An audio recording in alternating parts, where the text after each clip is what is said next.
Құрметті қыз келіншектер, бүгінгі үйрететінім сіздерге бал массажы, яғни медовый массаж. Медовый массажды бүгін арқаға жасаймыз. Ол не үшін керек бізге?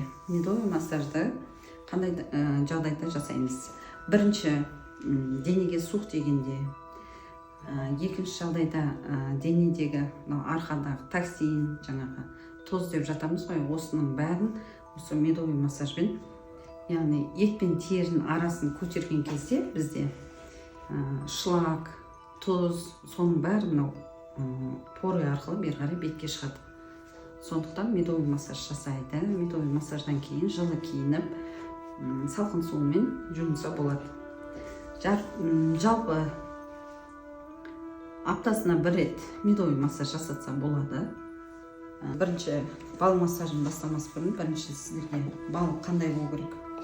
Балымыз мынандай сұйық әрі майлы болу керек. Майлы, сұйық балдар бар.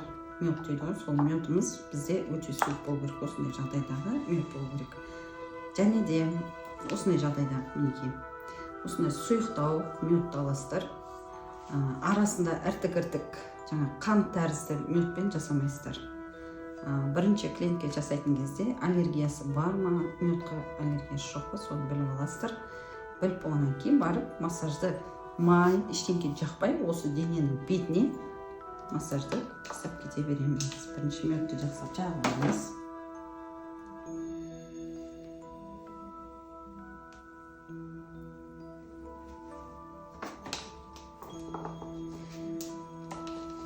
Белге,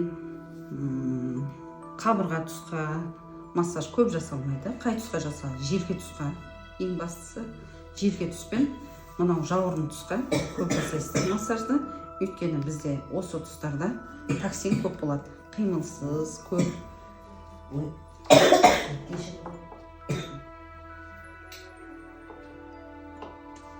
Неге массаж басамыз бұрын жақсылап медіміз жағылғанбыз. Көрсіздер ғой, сұйық мед былай тез жағылады.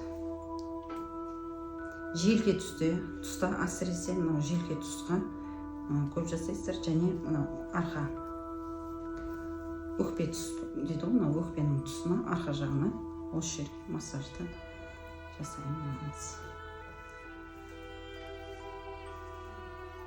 Белге, бүйрек жаққа массаж жасамайсыздар.